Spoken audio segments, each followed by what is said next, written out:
Resmaa, welcome, welcome. Thank you, sis. It's Thrilled to good to be be here with you. today with you. We have so much to share. Right before we dive in, I'm just going to light a candle for all of us to open the space for us, for our ancestors, all of our bloodlines to be welcome, and for Spirit to guide us today. We don't know exactly what's going to happen, and that's what makes it good. Hmm. I want to refresh our intention before we dive today. In this series, we want these conversations to be an inquiry into our own bloodlines and what our ancestors bequeathed to us, their resilience, their resources, and also all the ways that trauma passed down through them into us. Last week, we touched upon the common residues of trauma that are cross cultural for all of us, this dissociation, hyper arousal, shame, the inadvertent tendency to repeat again and again the injuries that we suffered from. We do this on ourselves and on others. Today, we open with the understanding that whatever our bloodlines are, wherever we came from, we're all descendants of people who survived. Otherwise, we wouldn't be here. And we're descendants of people who feared and who fled and Hmm. who oppressed Hmm. others and who were oppressed, Hmm. whether we're the descendants of indigenous peoples or immigrants or colonizers or slaves or perpetrators, all of us, every one of us, has inherited the residue of our ancestors' burdens. It's inside of us. And most importantly, and I think why this is so salient today in this moment is that residue, our trauma residue, is showing up so loud in the world right now. It's showing up in the schisms and the hatred and the fear, because it's etched into these bodies of ours, into these nervous systems. And it begs for us to resolve it and to metabolize it so that we can free ourselves and free our children of these burdens. So, to change our societies, we need to go into this deepest wiring in ourselves to access what it is that we're made of. And so that's why in this series, which we called Breath of the Ancestors, in this series, we're sharing ways to go into our bodies to access our trauma legacies, both the resilience of our ancestors and their wisdom, and also their wounds. And today, once again, we're going to give you, and especially Resmaa, I'm so excited to learn with you, to study with you, Hmm. your somatic practices and probes, Hmm. to understand what we're made of. And here we are.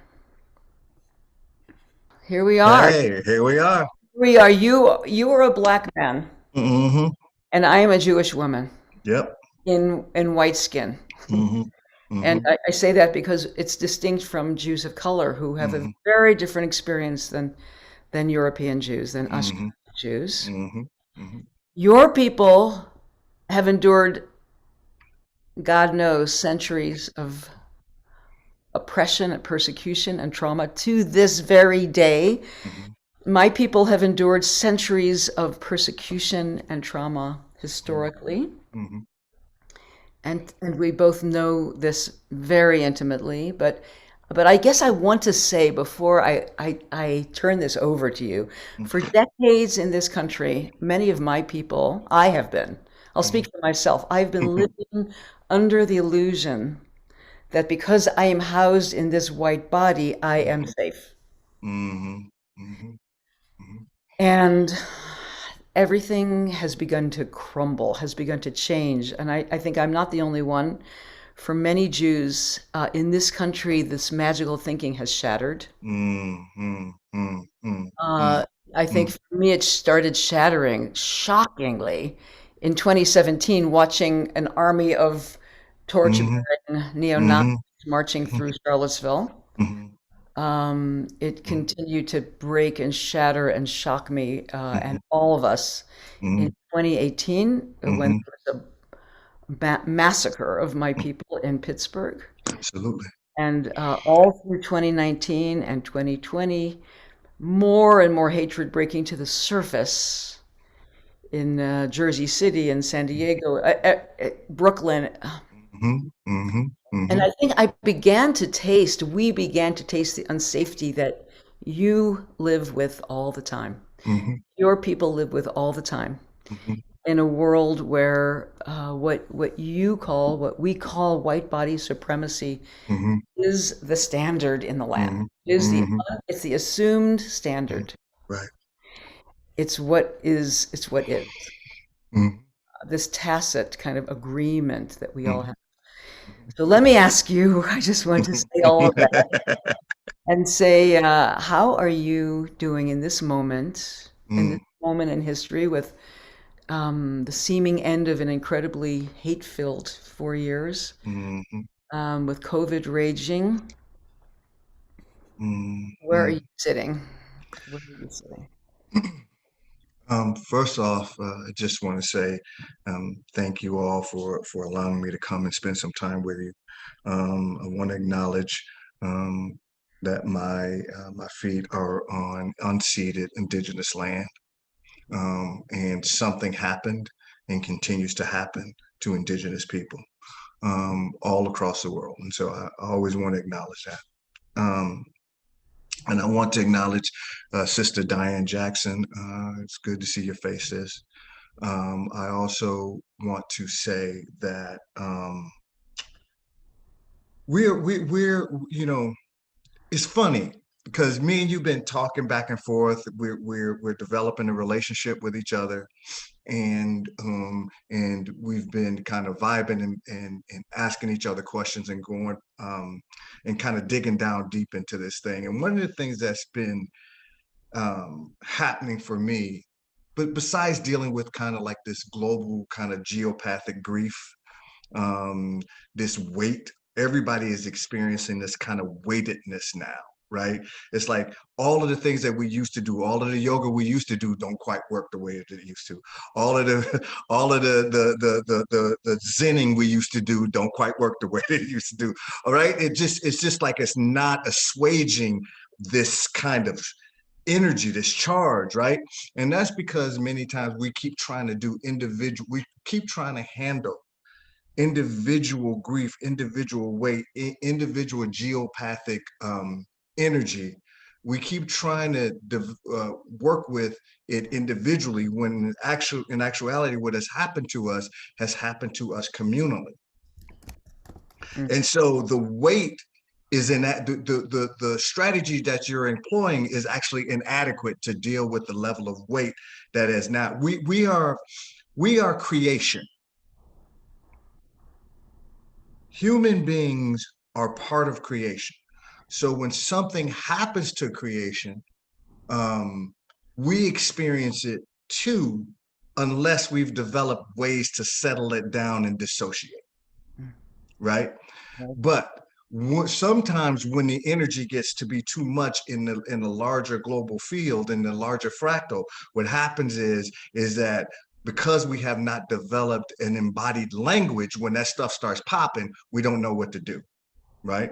right. Right. So the only cure is a good glass of wine, right? Or going to Amazon and over shopping or some shit like that. And then we find that don't work either because we haven't developed really embodied cultural, living embodied anti-racist practices and cultures to begin to deal with this different type of stuff. We have strategy, we have individual understanding. So one of the things that in your question, Tirzah, that I think is really interesting is this idea of a the what Jewish people in white bodies are experiencing, have been experiencing um, over the last 4 years. And what I would say to you is that experience, that kind of cracking of the safety glass, that experience to me.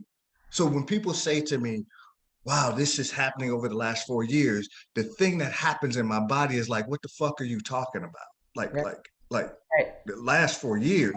400. Yeah. And even more recently, like, yes,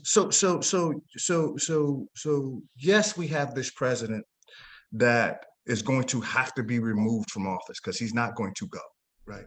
This is what you're watching is somebody who is despotic, right? And so you may end him, but you're not going to end Trumpism.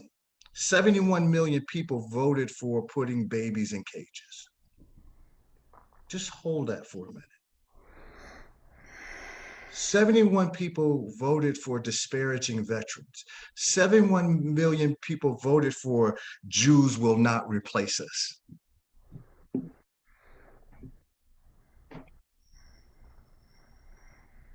"71 million people voted for groping women's genitals."